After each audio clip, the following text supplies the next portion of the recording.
That was wonderful. I hope that was recorded. My name is Stuart Walthall. I'm a Locke resident. I'm a longtime friend of James's. I'm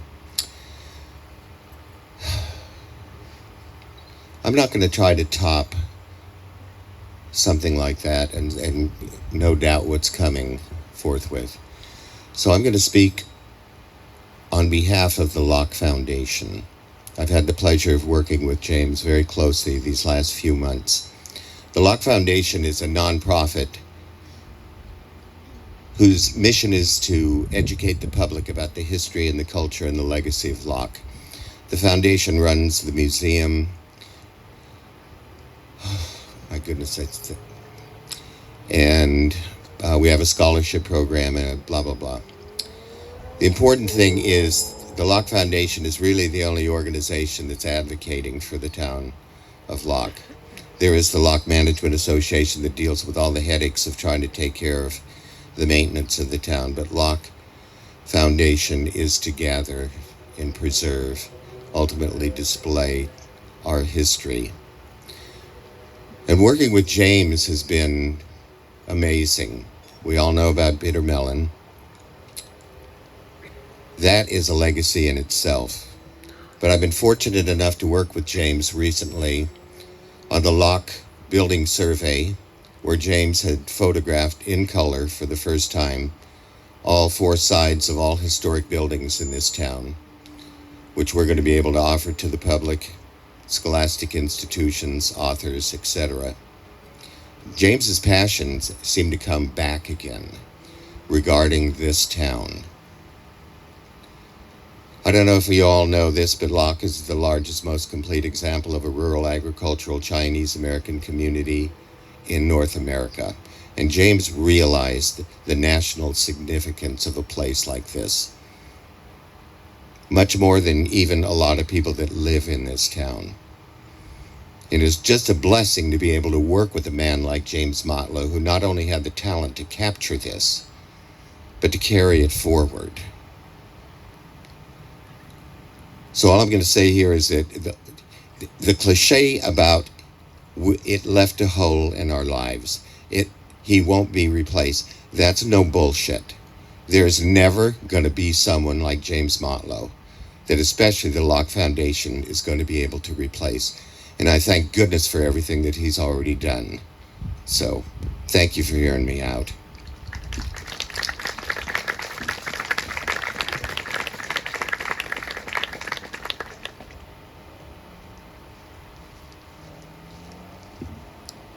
Hi.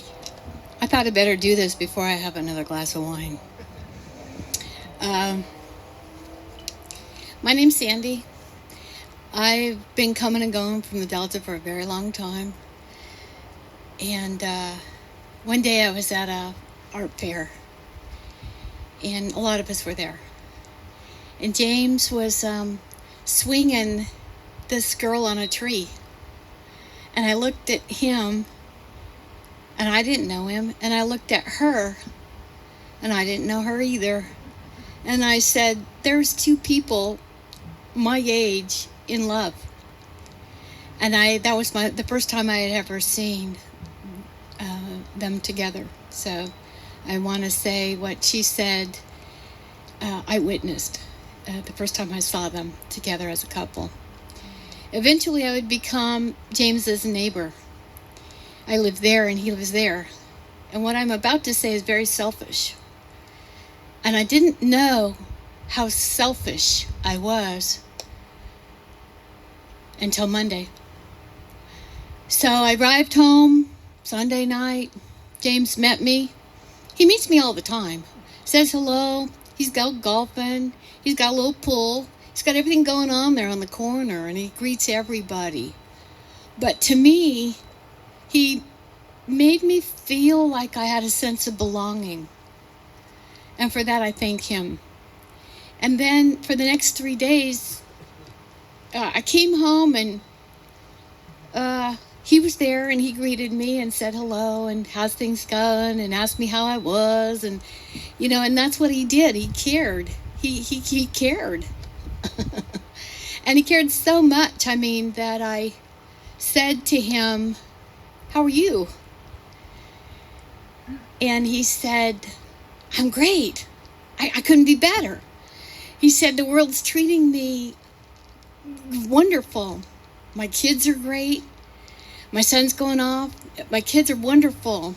I said, how's everything else? And he said, "My relationship is great." He said, "Everything is great." He said, truly, he looked right in my eyes and he said, "I couldn't ask for more."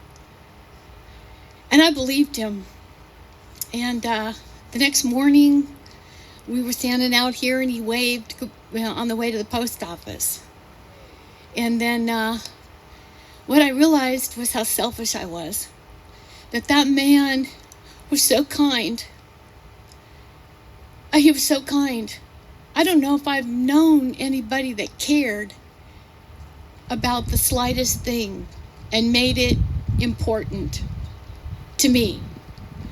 So the next 3 days after that, I had fear that he wasn't going to greet me, and how was I going to deal with that? But I think I learned a lesson from him. Kindness is in our pocket. And he's teaching us all that tonight. And I think we all feel that. And I could go on and on and on, and I won't. But I got to tell you, I'm going to miss him. And I do know from my own losses that he's right there with us.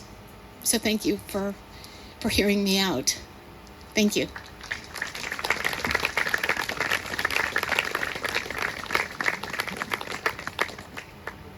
I always said that a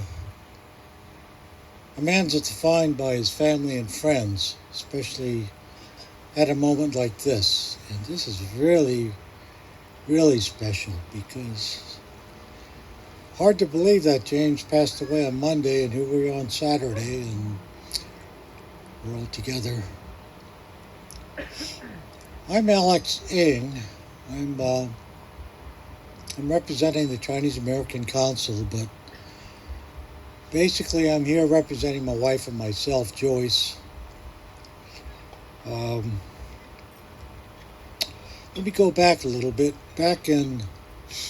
I've heard about Locke for quite a while, back in the 80s, and we came here in 1971. I've heard about Locke, and we visited a couple of times, and as I began my community work, I realized that we needed to have something, an organization to preserve the history and culture of the town. And so the Board of Supervisors, Sacramento Board of Supervisors, in its infinite wisdom, in 1999, when the sewer system was failing, came up with a plan to redo the sewer system. And they also established a structure for the LMA.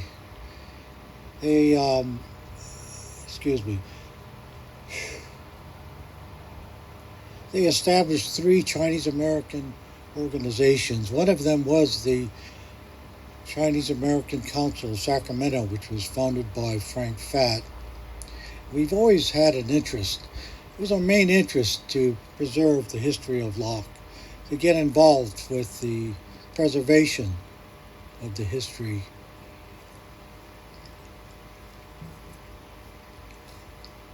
I had the misfortune of meeting James Motlow late in life. But I was very impressed by Bitter Melon. I was impressed by what he and Jeff Gillenkamp did in terms of establishing a rapport with the community and establishing a rapport with all the Chinese in the area. It's not an easy thing to do. I mean, even Chinese don't get along with Chinese, I'm afraid to say. You know how that is with Italians, right? But, when I first met Jeff had what we call Hosum. He had good heart. And you knew that from the outset. What he did and what he said it exuded was compassion. That's something that you always remember about James. This is really fresh in my mind because Jeff, Frank Martinez, and I met only 6 days ago prior to James' passing, and his words are still fresh in my mind. But I consider it always a privilege to have known James Matlow. Thank you.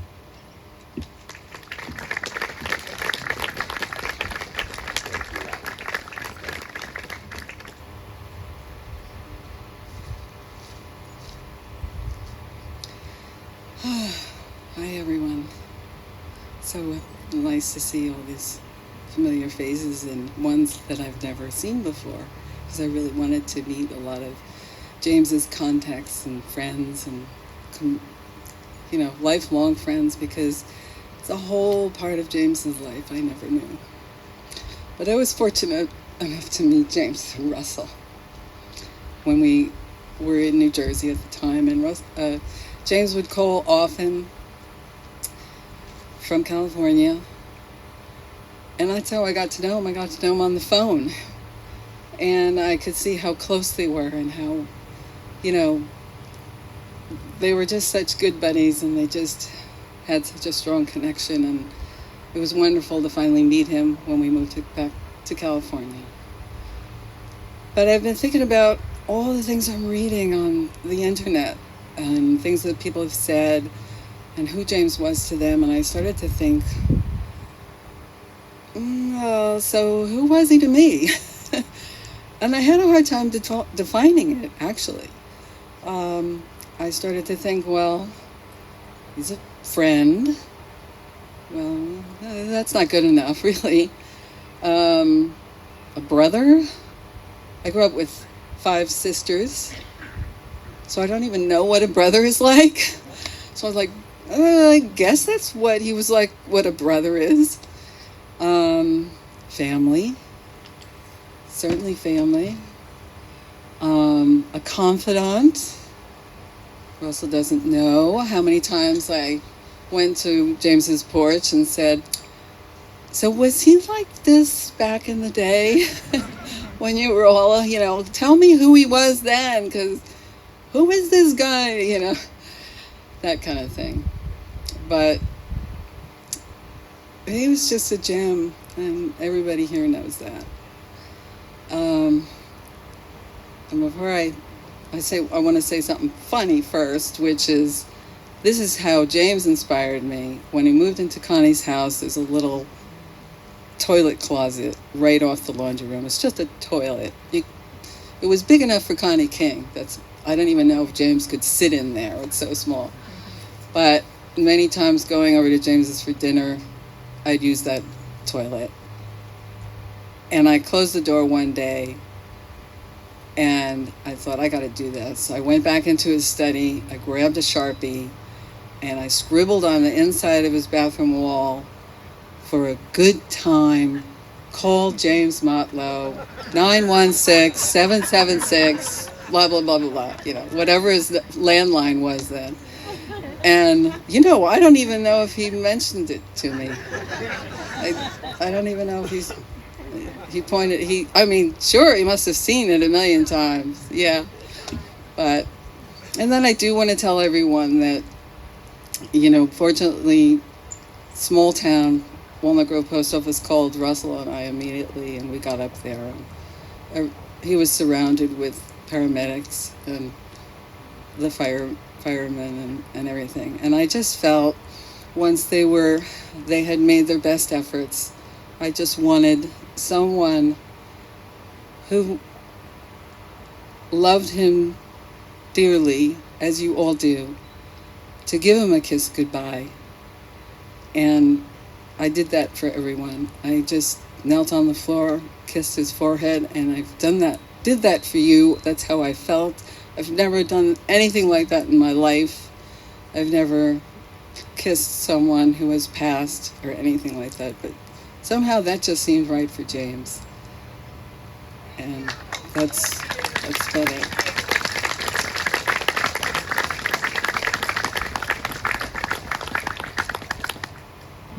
Good evening, everyone. It's so good to see everyone in this celebration of life.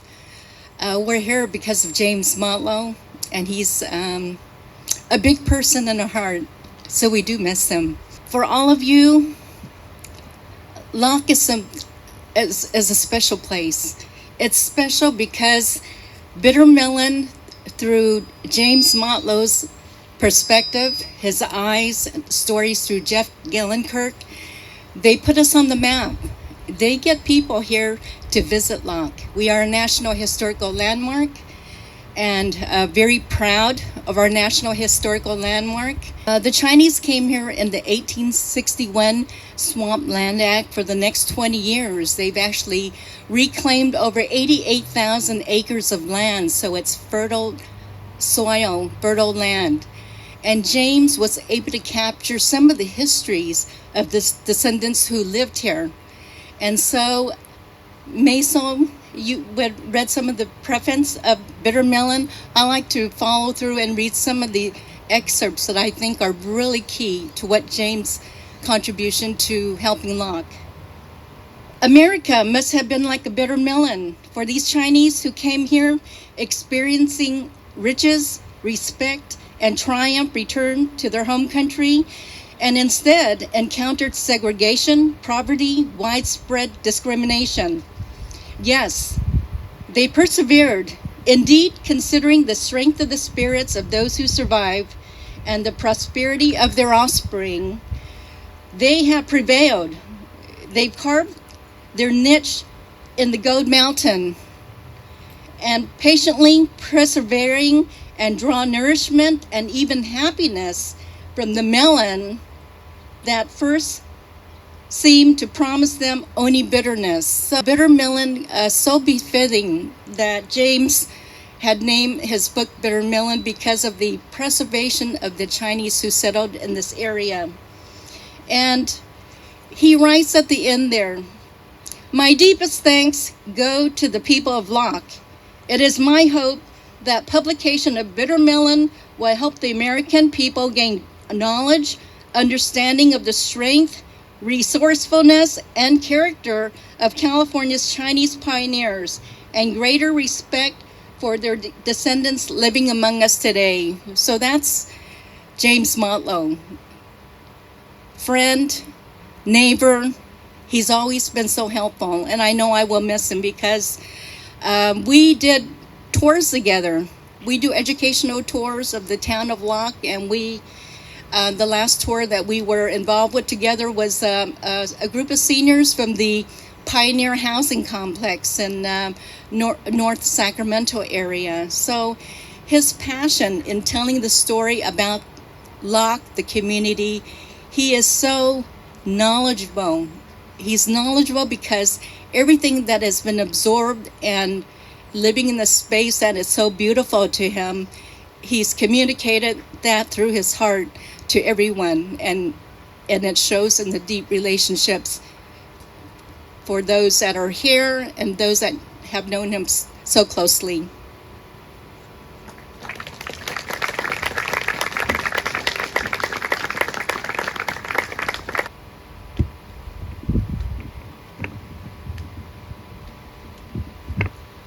Good afternoon. My name is D.R. Wagner. I've been a friend of James Matlow for over 50 years. And I told my daughters that. I said, James has been my friend for over 50 years. And they said, yeah. And I said, you have no idea what that means. You haven't even lived 50 years. So after you've lived 50 years, you'll know what that means to have somebody that's that close. I met James's mother before I met him when she was on the River Road Gallery.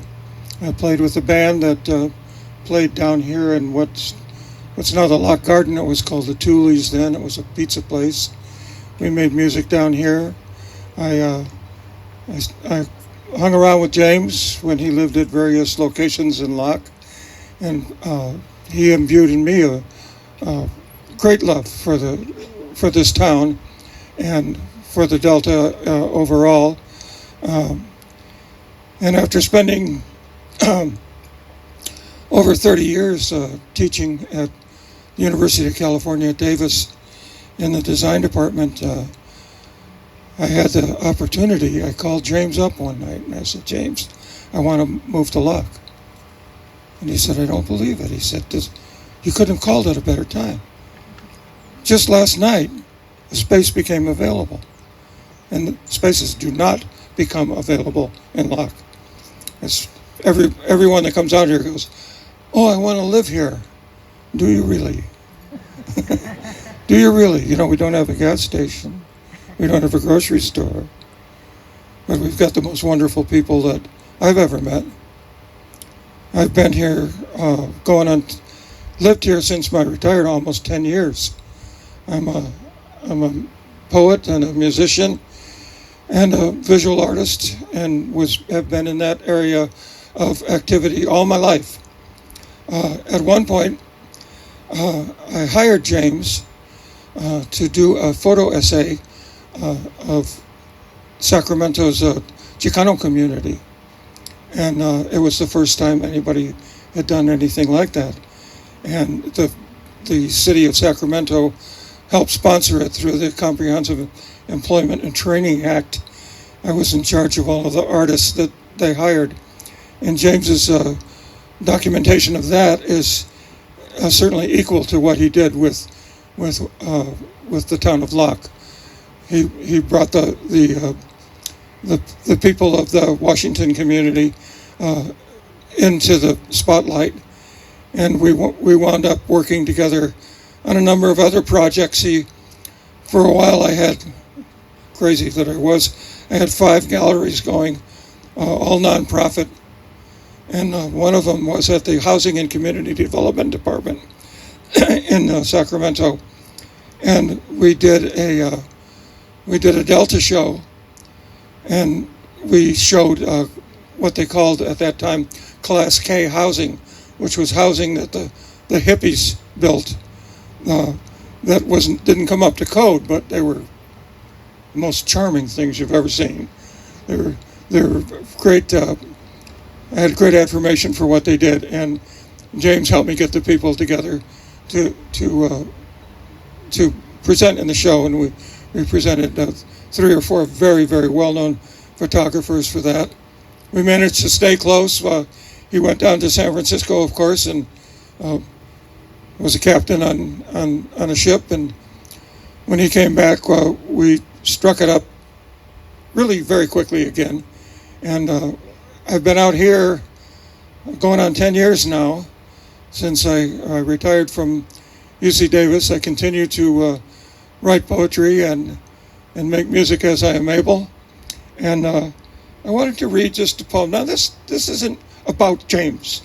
This is just how I was feeling after I heard that he died, after it settled in, and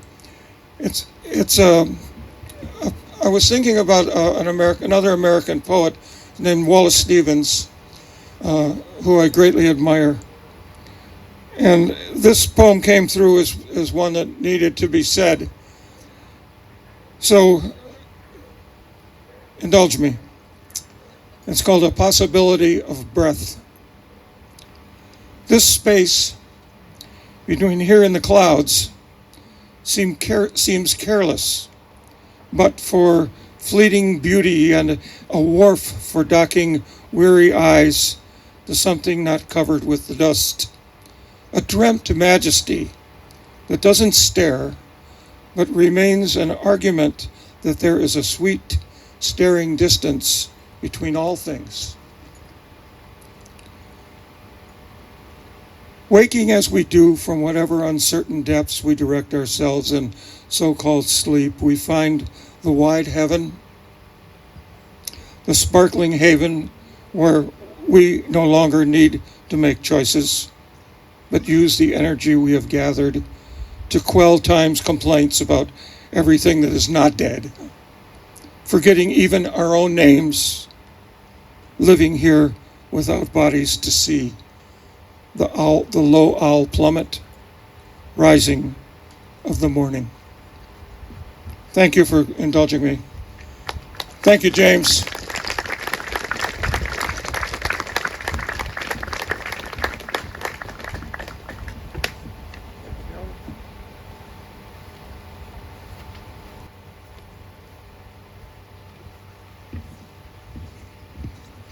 That was beautiful, and all of you were beautiful.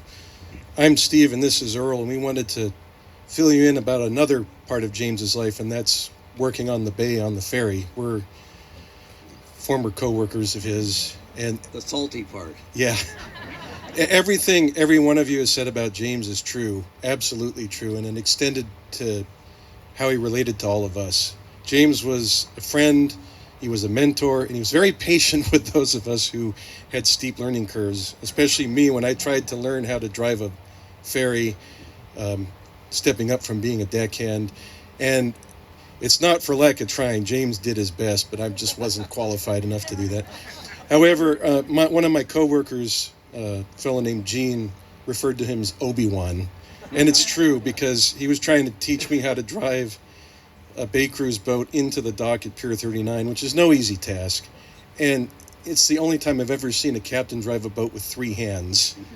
He would use both of his hands and his hip to steer the boat into the dock. And he was good at it. And he was very patient with me, but I just didn't have the stuff. But I don't blame James for that. James was also known as Captain Happy. He would call vessel traffic, and I worked on other ferries like the Vallejo ferry, where deckhands would stand watches with the captain. And you could tell it was James because he would always call in a chipper voice, even when he was driving Alcatraz on a 10 or 11 and a quarter hour shift. And the Alcatraz run was a grind. It was a boat every 30 minutes, there and back again, carrying 360 passengers. All day long, he'd call traffic in that chipper, happy voice of his, and it never wavered. It wouldn't wear him down. That was James. He was a source of quiet strength. And one last thing I'll say about him, which really I thought was just shows what a wonderful human being he was. In 2005, we lost the Alcatraz contract, and it was awarded to Hornblower, and there's a long story behind that. A lot of us tried to get hired there, and Hornblower said we weren't qualified. James wrote a letter to the editor of various newspapers saying, "I've never met a more qualified group of people. Hornblower doesn't know what they're missing." That was James.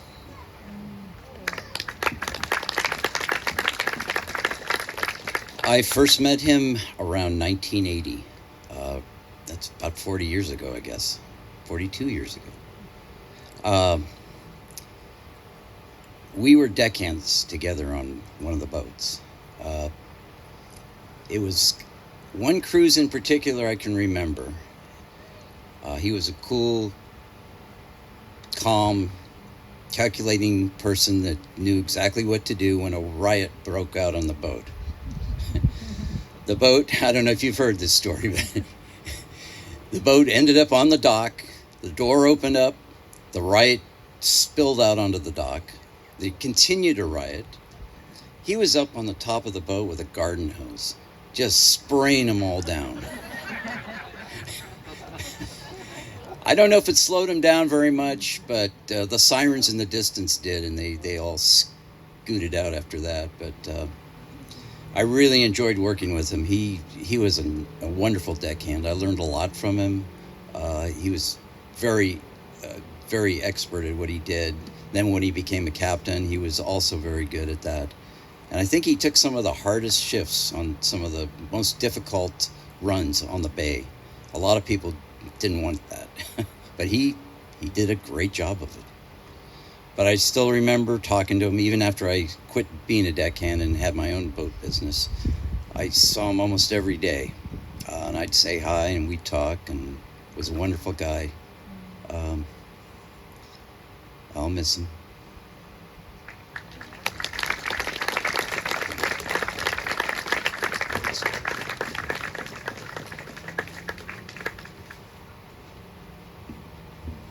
Hi, everyone. I'm Katie Klein-Sasser, and Jeff Gillenkirk was my partner.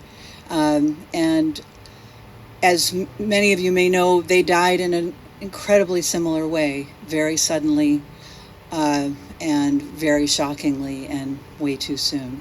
And what Jeff learned from James is really inestimable. He was a model for how to be a good man that Jeff tried very hard to follow, a man with a true golden heart.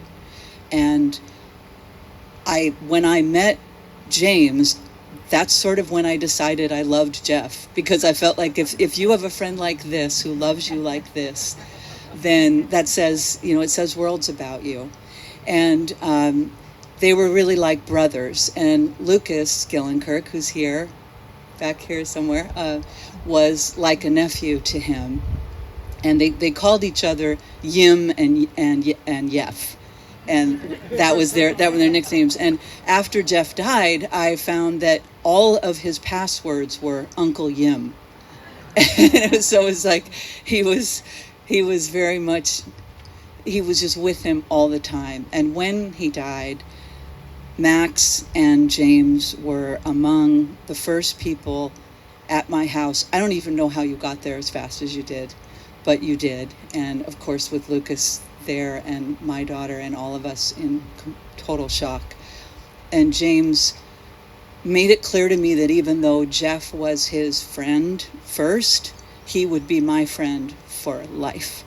And he was. And he never stopped supporting me. He was there, always reminding me of the joy and hope of going forward, and carried Jeff's memory so beautifully. What they really shared that I so respect is a commitment to history and the importance of history and the importance of making history real and alive, especially in this historyless moment that we live in, where context is often forgotten and empathy and compassion and what has come before isn't always remembered. And they truly believed in that, really joyfully, and they also believed in doing it with art, through art. And James expressed visually in writing with this enthusiasm that is how you can really communicate with people, is through art. And I would call what he did love-infused art, joy-infused art. And that was an inspiration to everyone who knew him. So I truly do believe that Jeff was up there waiting, saying, Yim, get over here. I got a martini waiting for you, dude. Thanks.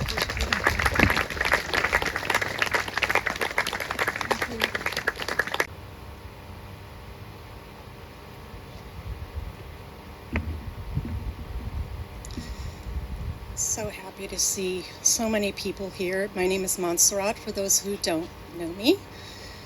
And my sister is Max, James's partner. And I think we've said so many things about James today, all of which are incredibly true. And I just want to say, I've never known anybody who was as solid as he was, but also a complete goofball. And he could, you could talk to him and he would look right at you and he would be totally with you. It's a very unique and rare characteristic to have. And I just don't know how he was able to hold that and do that on this earth, and the loving power that came from him. And he was like my brother. I talked to him almost every week. I don't know that you know that, Lala. But we shared this person that we both love, and I cannot believe that he's gone. The one thing I also know is James Motlow loved women, in particular my sister. And in honor of that, I risked my life last night to bring him gallons of naked lady lilies. So, James, I want to send you off with all these naked ladies. Thank you.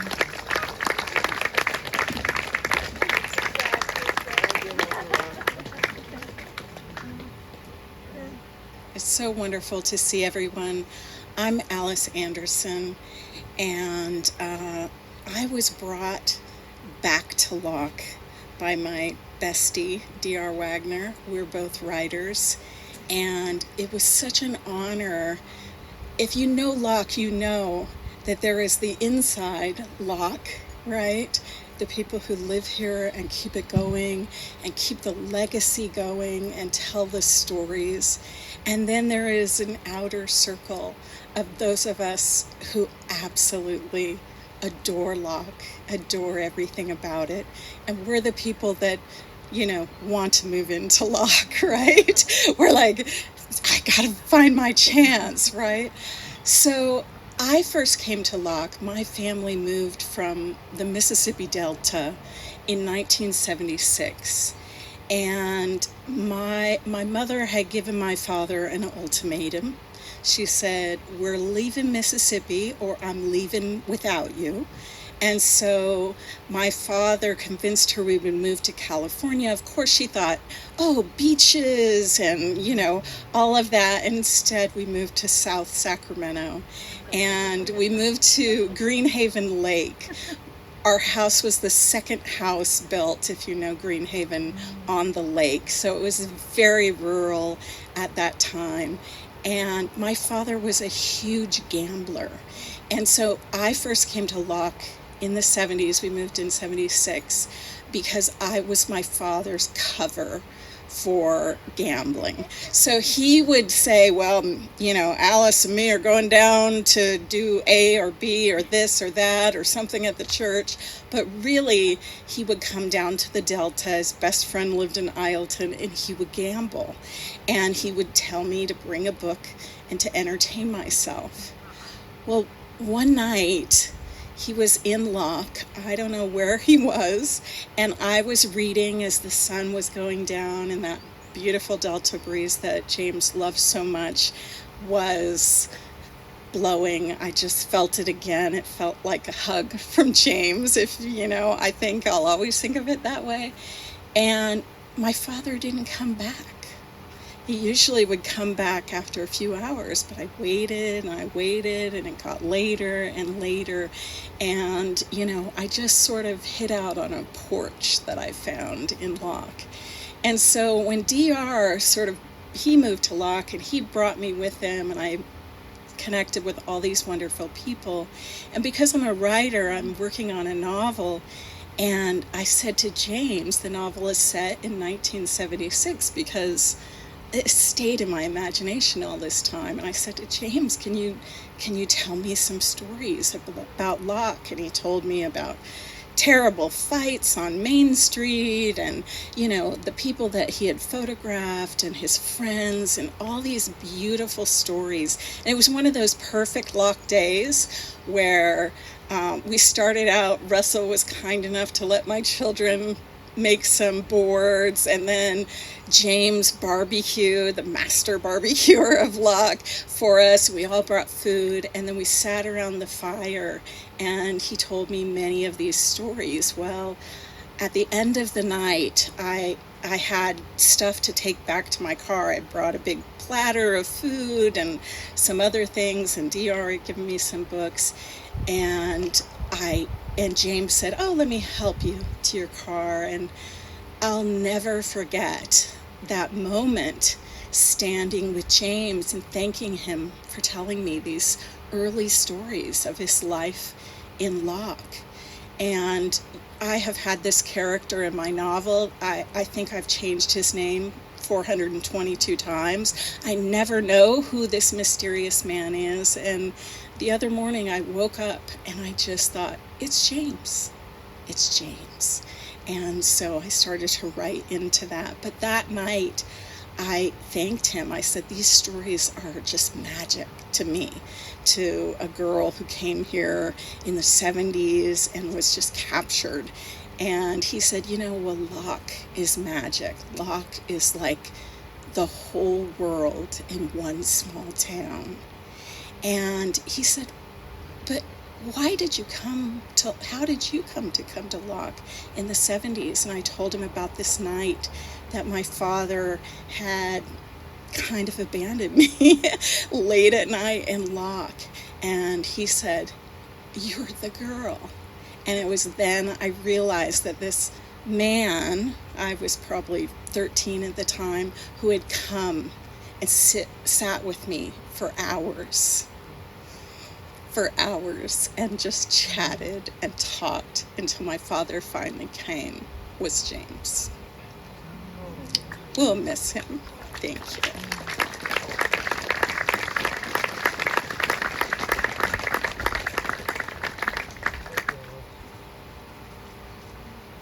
Hi. For those of you I've never met, my name is Adrienne. I've known James since 1984. I've known Yim, and I've known Obi-Wan, and the Tai Chi guy, and the other iterations that people have talked about. And the last time I saw him was, I don't know, maybe a month ago, right there. And we had a similar conversation that we've had 100 times, and it inspires me every time we have it, and I hope that it inspires you. And it was just, how you doing, James? And he said, I'm doing great. I'm so grateful. And he'd always have 2 or 3 things he'd just say he was so grateful for. And even during COVID, he was like, I'm so grateful we're out here. And the last time I saw him, that's what he said. I'm just so grateful. He said, I'm so glad to be here. I'm just so happy I'm still here, or I'm glad to be here. And I was up in Locke one more time, and I usually always stop in to see him just for a minute anyway when I'm here. And I didn't. And my thought was, I want to remember him just like that, just like he was the last time I saw him. That was my thought. And if you're taking any inspiration from this marvelous character that we're all expressing parts of, I would encourage you to just list your gratefuls. Just often list your gratefuls and live with them and keep them alive and before you and share them, because that's what James did.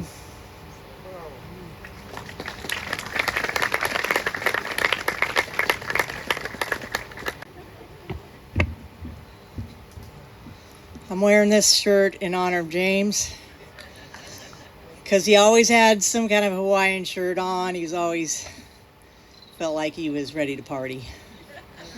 And that's who he was. I'm kind of a James newbie. I probably only known him about 10 years. My name's Nora. And I fell in love with him the minute I met him. But I'm a lesbian, so I couldn't really, make it happen. But I loved his soul. And I loved his spirit. And the thing about James, well, I got to golf with him once. I don't know, he was such a big golfer. And when he found out I golfed, he was like, let's go golfing. We're going to go to Bartley Kavanaugh. So I was like, okay. And I had the best game of my life with James. In fact, I think I beat him. And I think he was so gracious about it. And I never have played golf that well in my life. So the next time I came out to Locke, he has golf balls over here. You guys probably know that. And so he's like, yeah, we're just going to hit them out over there into the field, And so there we were hitting golf balls out into the field. And he was so wonderful. And the thing that I think every single one of us, we love James because he cared. He cared, and he heard you, and he saw you. And that is so rare in this world, when you talk to someone and they hear you and they see you and they love you and they care about you. I don't care if you know him. If you knew him for 1 minute, you will attest to that. You will say that is James Motlow. He was all about hearing you and seeing you and loving you. And so in that spirit, he doesn't want us sitting here and crying and all this. I want y'all to stand up and hug 3 people and look them in the eye and tell them in James's spirit that you love them and you care about them. All right, so let's do that, and then we'll end it up. I'm sure Stuart has a few more people that want to speak, but let's take a little hug break for James, okay? Thank you. And my family, my mom, my sister, my youngest brother and I immigrated here back in 1969. And Mary was already here. And soon afterwards, we had the incredible opportunity to get to know James.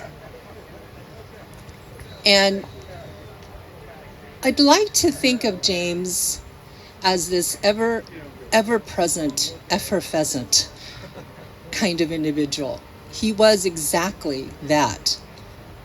It's hard to imagine that Locke would continue without the presence, at least physical presence, of James, because he inspired and he was so much a part of all of our lives. And I know for my family and I had the privilege and honor of really having James mentor me and model the way for me as I worked with him and Jeff on the Bitter Melon book. And he called forward strength in the stories that I never even knew and understood in my own family, amongst my relatives, all of our neighbors and friends in Locke. And he had an incredible gift of that. He was the one that sat me down. I think I was maybe 19. And he and Jeff came to talk to me and said, you know, Connie, we think you're just the perfect person to help us in this project of Bitter Melon. And it's going to be an oral history. And I thought, what the hell is an oral history, you know? And why me? And I quickly understood really his important intentions, the way that he conducted himself, the way that I think all of you earlier described who knew him, how he interacted with all of us, right? He as an outsider, right, the white guy, he had a way of really relating to us as a neighbor, but as a human being. His own humility and humanity really was always him.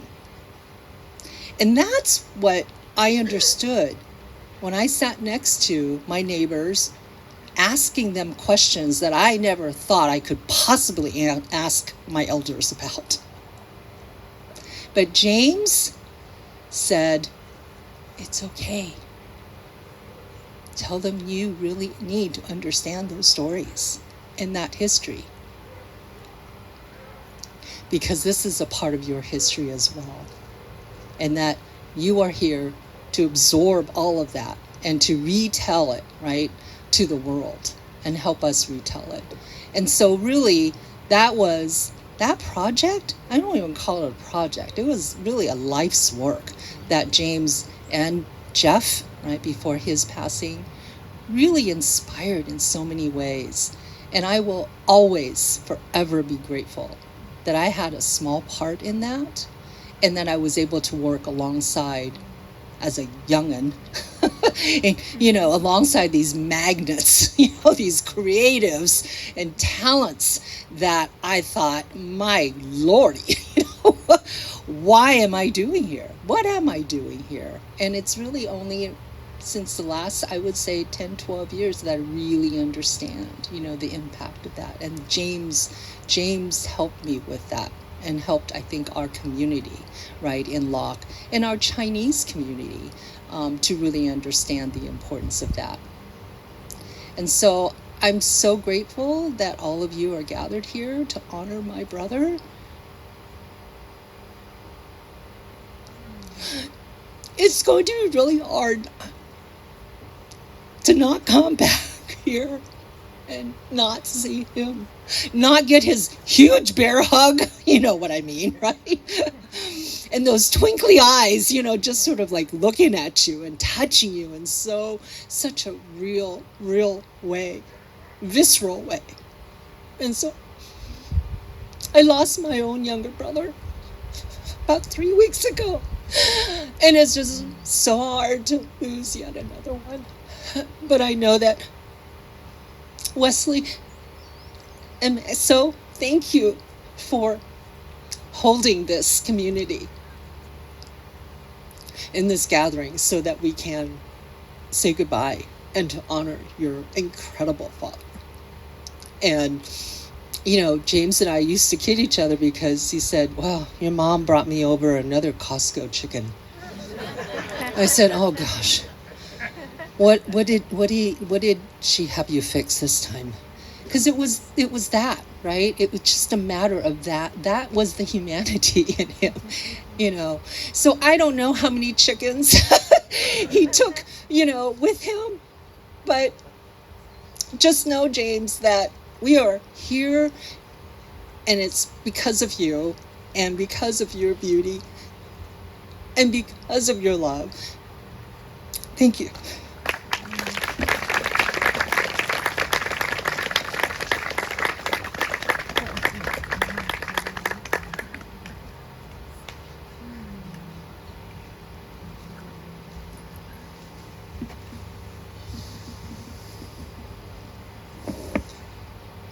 I never once thought when I built this stage it would be used for this. Just throwing that out there to you.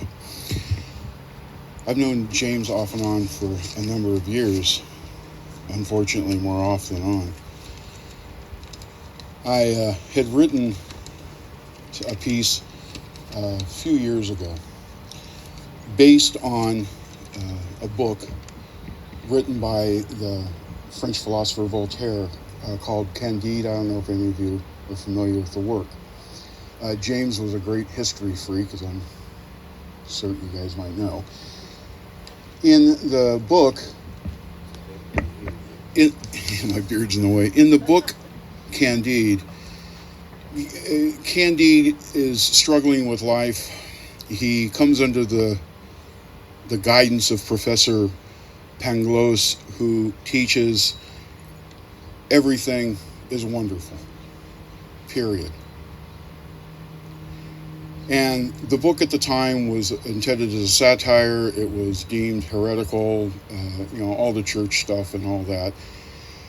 And at the end of the book, Pangloss is deemed to be wrong. No one man can be this way. It's impossible. I hold events out here twice a year for my poetry books that I publish. And James barbecues out here for me. He's a great, beautiful soul. I so wanted to present this to him as a surprise.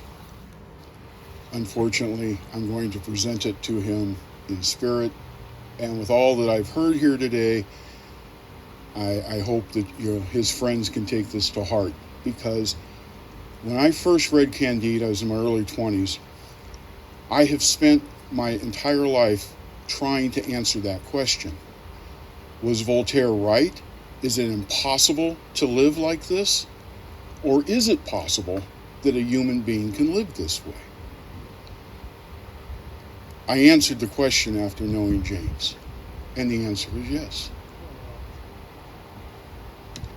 Absolutely yes. Panglossian. There is always more to you, more that you can do. It lies within you, locked away, waiting to come forth. There is no mystery needed, no further attachments either. Dig deep. Go beyond your fears, let go of expectations, and simply do. Give hope to those around you by doing what is true for you. Each day we are given the chance to know the greatness that exists within us all. Very few understand or acknowledge. James, you made me believe 40 years of trying to think Voltaire was right. It can't possibly be. And I mean, I hardly knew this guy like you guys did. I mean, there's proof. Good exists in the world, period. Thank you.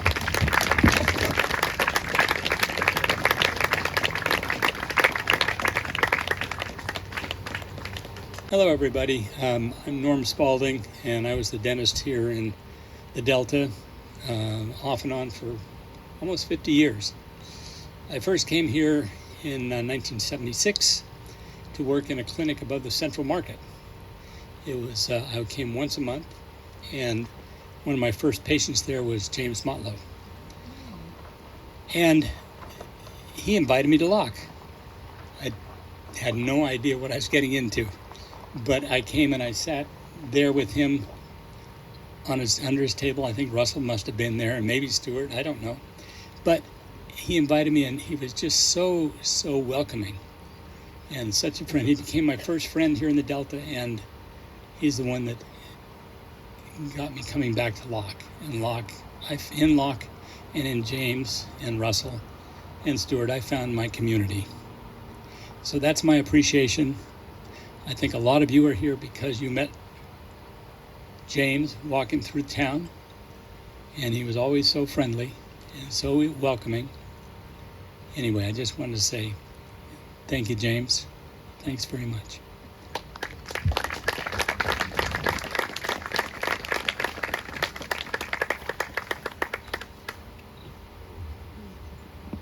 Hi everyone, I'm Ming.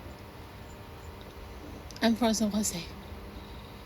I may be the last one to know Uncle James passed away, because this morning I stepped in the visit center. I saw the announcement. I told myself I won't cry for Uncle James. I'm so proud of him.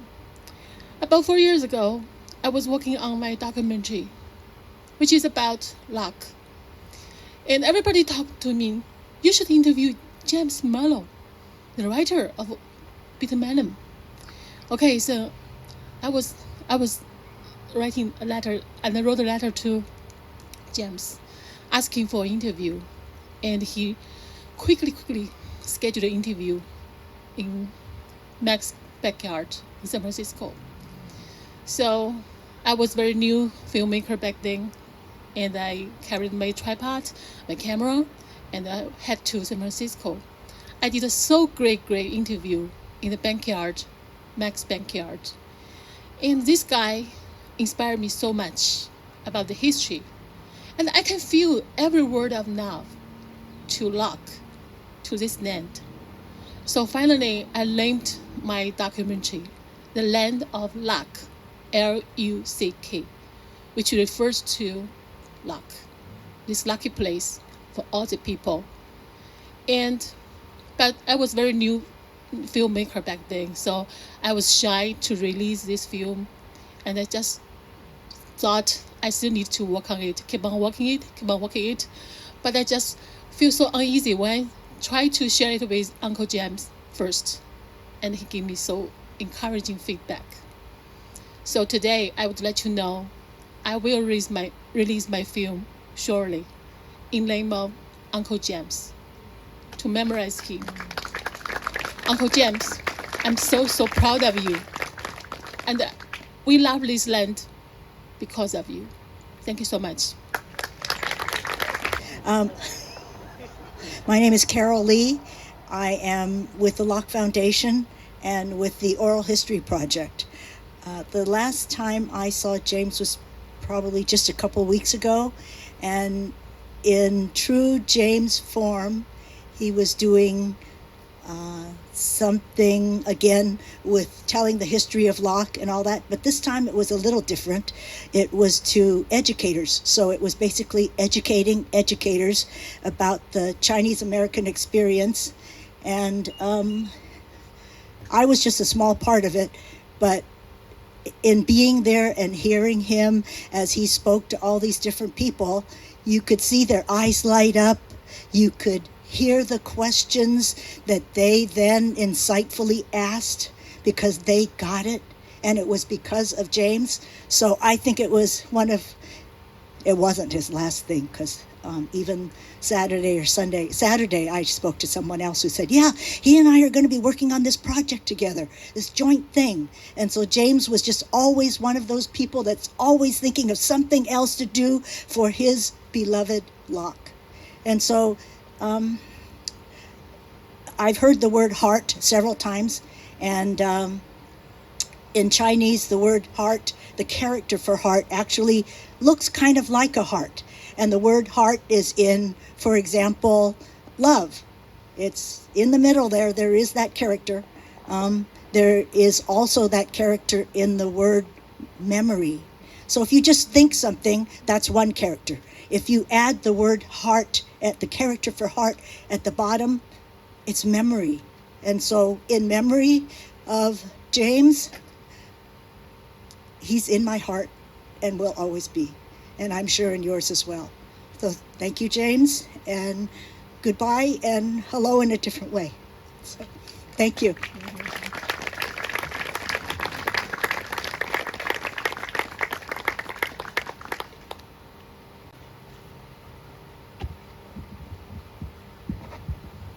I know I've already spoken, but I forgot to say a thing or two. The Locke Foundation is sponsoring a scholarship in the name of James Motlow to be presented to local high school seniors out here. And we're going to be doing it proudly. And I'm really glad. And this is going to go on in forever. And I didn't get to mention, too, about doing tours. People have touched on it. Hundreds of people get introduced to the town of Locke through tours. Historic tours that are sponsored by the Locke Foundation. People have come back and ask for James because he has such passion and knowledge and humor. He's just so fun to be around when he's in his element, and that's teaching people and helping people. So it's been quite a pleasure. James probably did 50% of all the tours of Locke. And I might add that he is not a director in the Locke Foundation. He did it because he liked doing it. So, anybody else going to come up here? Should I start just choosing people?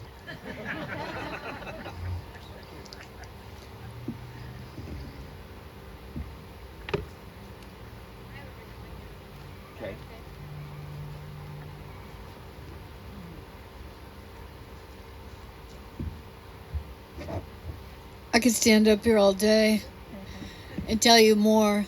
I'm not going to, but a couple of things. One is that we didn't have a clue of how this was going to go. So we borrowed 30 chairs from the Grand Island Mansion, like on Tuesday. There must be, well, how many people here? 150? 100?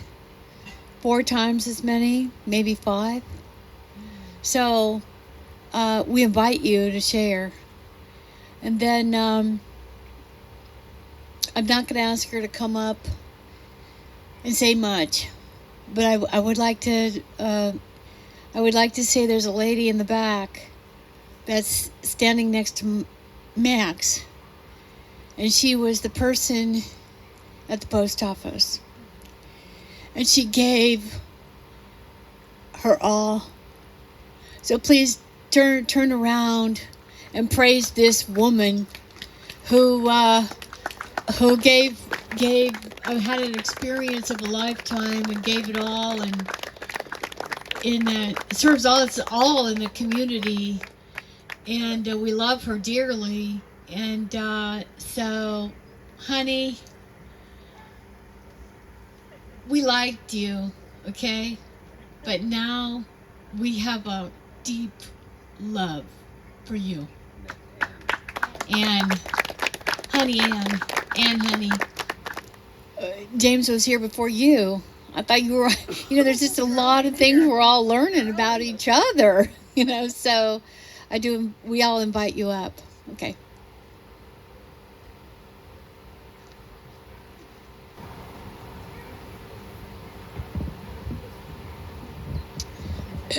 Hello, my name is Russell Abraham, and I've known James since the 1970s. I'm a professional photographer in the San Francisco Bay Area, and I've had a very full and prolific life in photography. And James and I were members of a photographic group in San Francisco called Jeroboam, which existed for maybe 5 or 10 years. And this was a group of photographers basically doing documentary work in California and around the world. And James and I became fast friends through that group. And he invited me up to Locke, and I came up here, and we spent a weekend together in Locke. And after we both got married and both moved to the Bay Area, we kept in touch, but our lives went on different paths, and I became a successful photographer, and he became a successful ferry boat captain. And we our paths really didn't cross until the last couple of years again, and we reestablished a friendship. But the reason I'm standing here right now is I want to talk about James as a photographer. James is brilliant. A lot of people pretend to be photographers. It's an easy thing to do. You don't need much talent. You don't need much insight. You aim the camera and focus it and push the button. But James brought to photography a lot more than that. And his photographs were brilliant. In that group of photographers, which was maybe 50 photographers, I counted him as, the top 3 guys in the group. He had vision. He had an eye. He had a passion for the art. And everything that he did was inspired. And there are a few photographers on this planet that I can say that about. And James was one of those guys. And it breaks my heart to hear about his passing, because we had plans to get together this month. But that's obviously not going to happen.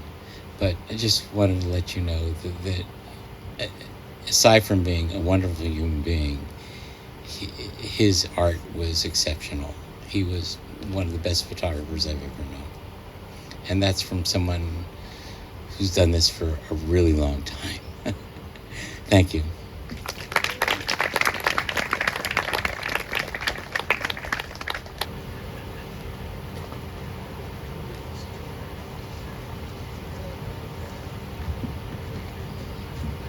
Let's move this where I can reach you. Hi, my name is Karen Motlow, mother to Wesley Motlow and Mary Sophia Motlow, and I just wanted to honor their father by saying his true legacy are his children.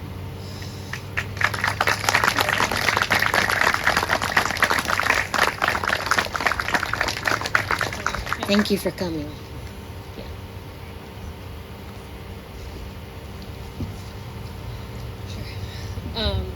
Thank you all so much for being here. We appreciate so much all of the stories, sharing the memories, and just, this wonderful picture of our dad's life and a portrait of who he was that, we've all created by sharing today. And we just want to say, if you would like to continue to come up here and keep talking, you're welcome to do that, but please don't feel obligated to stay in your seats forever. We would love to get up and talk to more of you, so just don't feel plastered to your seats if you want to get up now. Anything to add, Wes? Yes, and please have some more food. I leave town tomorrow and cannot take all that food home with me, so please have some more food. And I also just wanted to thank everyone in town who helped put this event together. It really does take a village, so all of you know who you are, and it's amazing to have you in our lives, and thank you so much. And it's also amazing to have you all here. Thank you.